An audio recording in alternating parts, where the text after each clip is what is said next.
안녕하세요. 평안하시기를 바랍니다. 지난번에 억대 퇴직금 받아낸 전임 목사에 대한 이야기를 한번 해드렸어요.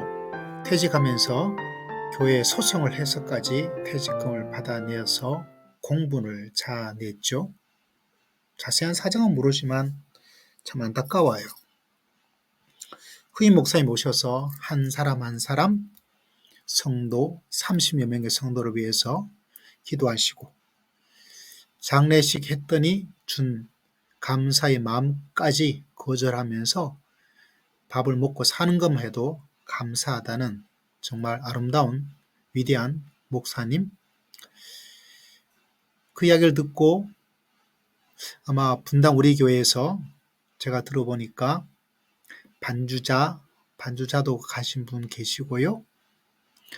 그리고 아마 헌금 몇 천만 원인가 또 더 이상을 해서 도와드렸던, 지난번에 저도 이런 교회가 있으면, 이런 어려움이 있으면 큰 교회가 도와주고 성도님들이 돈의 여유가 있다면 도와주면 될 것이다 라고 말씀을 드렸어요.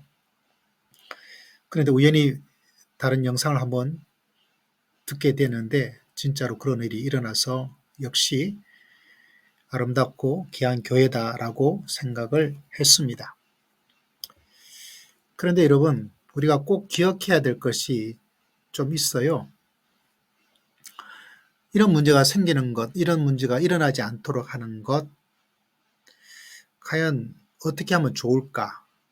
물론 이것이 교회가 해야 될 전부의 일은 아니죠. 어려운 이웃을 도와주는 것, 교회 내든 교회 밖이든 중요하죠. 또 목회자의 퇴직, 이 문제만 가지고 교회가 해야 될 일은 또한 전혀 아닙니다.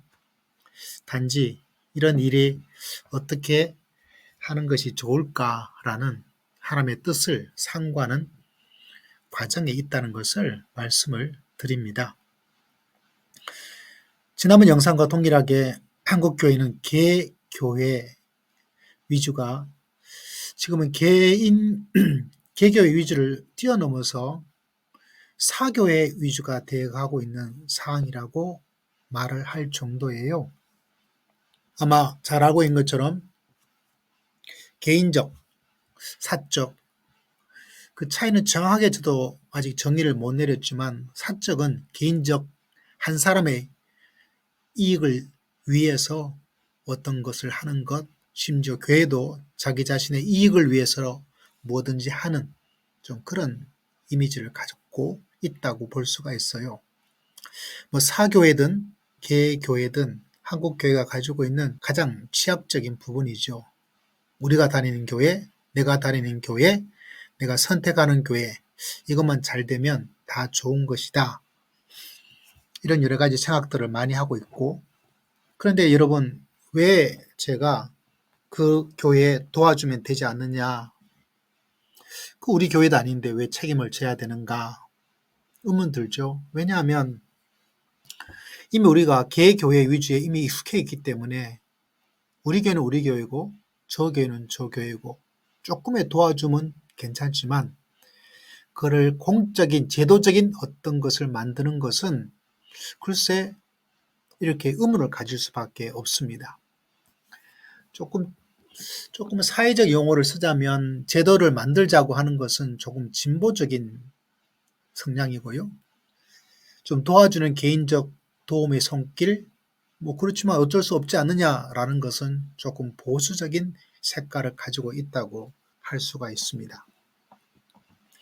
더군다나 우리는 사도신경을 고백합니다. 여러분의 교회는 사도신경을 낭송할 줄 모르지만 저는 어린 시절부터 사도신경, 그리고 지금도 성도들에게 이런 신앙이 우리 교회의 신앙의 기준이다. 그것을 따르든 안 따르든, 이해하든 이해하지 않든지 간에 사도신경을 고백하고 있거든요.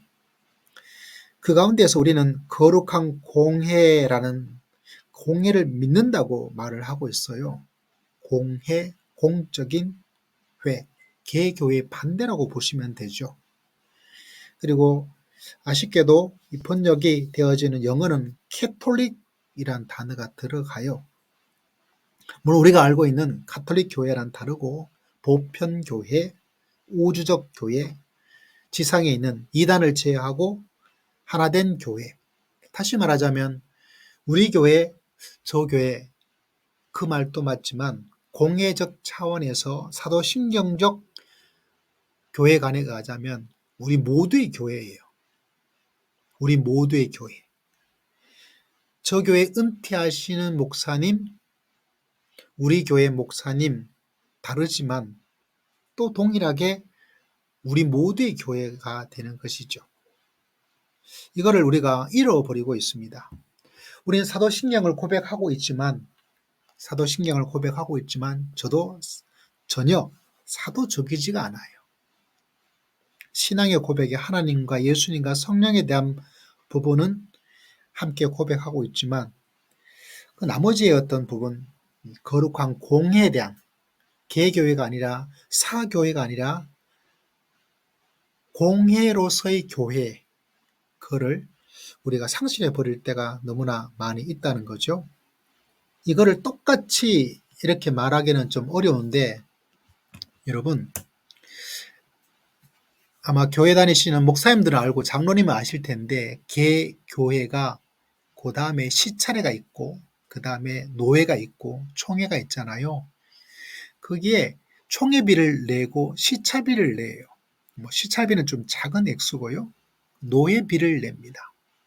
그러면 그 노회비를 가지고 이런저런 여러 가지 활동을 해 나가기도 하죠. 이게 공적 교회이기 때문에 그래요. 공회. 그런데 여러분 한국에서 아주 특별한 이 공적 교회를 실천하고 예를 쓴 교회가 있습니다. 제가 아는 범위 내에서 그 교회는 바로 내스동 교회예요. 광화문에 있는 교회입니다.